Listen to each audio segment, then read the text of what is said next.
गेली 5 दशके सिडको ते कळवा पूल लगतच्या खाडीत गाळ मोठ्या प्रमाणामध्ये साचून भरतीच्या वेळी रस्त्यावर दुर्गंधीयुक्त आणि गाळयुक्त पाणी पसरते. याबाबत आमदार संजय केळकर यांनी आज मेरीटाईम बोर्डाच्या अधिकाऱ्यांसोबत पाहणी केली. खाडीतील गाळ काढून खाडीलगत संरक्षक भिंत, सुशोभीकरण इत्यादी कामं करण्याबाबत सकारात्मक चर्चा झाली. भाजपाच्या स्थानिक नगरसेविका नम्रता कोळी आणि उषा वाघ यांनी याबाबत आमदार संजय केळकर यांना निवेदन दिलं होतं. गेल्या काही दशकांमध्ये या खाडीचा गाळ उपसण्यात आलेला असल्याने खाडीची रुंदी कमी झाली आहे. त्यामुळे पावसाळ्यात तसेच भरतीच्या वेळी दुर्गंधीयुक्त पाणी व गाळ रस्त्यावर येऊन रहिवाशांना अनेक आजारांना सामोरे जावं लागत असते. या पार्श्वभूमीवरती केळकर यांनी मेरीटाईम बोर्डाच्या अधिकाऱ्यांसोबत पाहणी केली. यावेळी जयेंद्र कोळी, विशाल वाघ, आरिफ बडगुजर उपस्थित होते. खाडीलगतच मुख्य ठाणे वसले असून या खाडीतील गाळ उपसून तिची रुंदी आणि खोली वाढवण्याबाबत अधिकाऱ्यांनी सकारात्मक भूमिका घेतली आहे. तसेच खाडीलगत संरक्षक भिंत उभारून परिसरात सुशोभीकरण करण्याबाबतही अधिकाऱ्यांना सूचना केल्या गेल्या असल्याची माहिती केळकर यांनी प्रसारमाध्यमांशी बोलताना दिली आहे.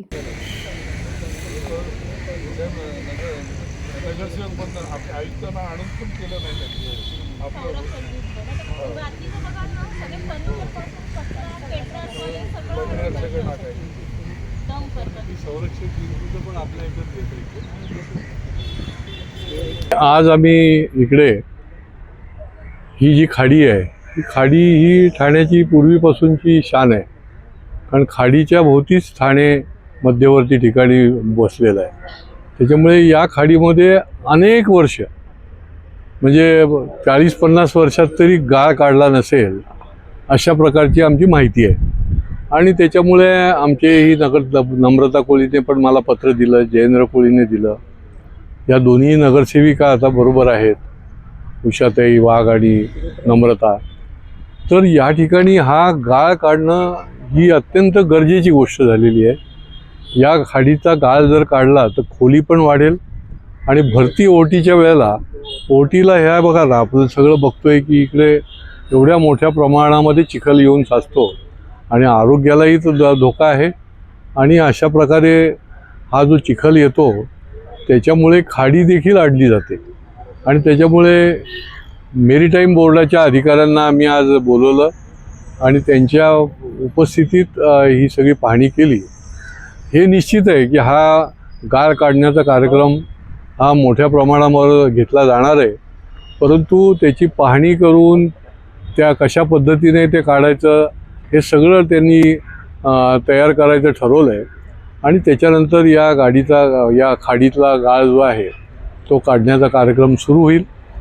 त्याच्यानंतर सुशोभीकरणाच्या संबंधी देखील या ठिकाणी गरज आहे. कारण हा घाट आहे, महागिरीच्या समोर जेव्हा आम्ही उभे आहोत तर या सगळ्या भागामध्ये सुशोभीकरण आणि रस्त्याच्या लगत खाडी असल्यामुळे त्या ठिकाणी संरक्षक भिंतीची देखील व्यवस्था मेरीटाईम बोर्डाच्या माध्यमातून कशी करता येईल यासंबंधी देखील आम्ही करणार आहोत.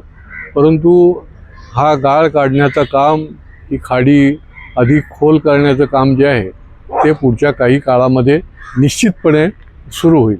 जलवाहतूक ही काळाची गरज आहे आणि आमच्या शासनाचा ही भूमिका आहे की जलवाहतुकीला देखील चालना देणं. आणि म्हणूनच जेव्हा रवींद्र चव्हाण साहेब या खात्याचे मंत्री होते त्यावेळेला देखील जलवाहतुकीचा एक मास्टर प्लॅन जो आहे तो तयार करायला घेतलेला होता. आणि ही गरज आहे की ठाणा आहे, कोलशेत आहे, या ठिकाणाहून नवी मुंबई, वसई, निरनिराळ्या ठिकाणी जलवाहतूक मोठ्या प्रमाणात होऊ शकते. आणि त्या दृष्टीने देखील केंद्र आणि राज्य सरकारची योजना आहे आणि त्याला देखील त्याचा पाठपुरावा करण्याचं काम पुढच्या काळामध्ये आम्ही करणार आहोत. ते कसं आहे की महापालिकेने त्याच्याकरता 15 कोटी रुपये बाजूला ठेवले काही तलावाचं सुशोभीकरण आणि तलाव साफ करण्यासाठी. पण ते झाल्यानंतर तिथे कसं करायचं, त्याचं संरक्षण कसं करायचं, त्याची देखभाल कशी करायची याच्याकरता जी योजना बनवायला पाहिजे ती बनवलेली नाही. आणि त्याच्यामुळे आपण म्हणता तसं तलावाचं सुशोभीकरण आणि तलावातली साफसफाई हे जरी केलं तरी पुन्हा त्याचे तलाव जे आहेत ते खराब व्हायला आपल्याला बघायला मिळतात. त्याच्यामुळे ते दोन्ही बाजूने नीट त्याचं नियोजन करायला पाहिजे. या खाडीच्या संबंधी देखील आता जे काम सुरू होईल तर त्याचं देखील योग्य नियोजन की नंतरच्या काळामध्ये कशा पद्धतीने ते खाडी जी आहे ती वाहती राहील याचं नियोजन देखील पुढच्या काळामध्ये ते करण्याचं काम हे मेरीटाईम बोर्डाला सांगितलं जाईल.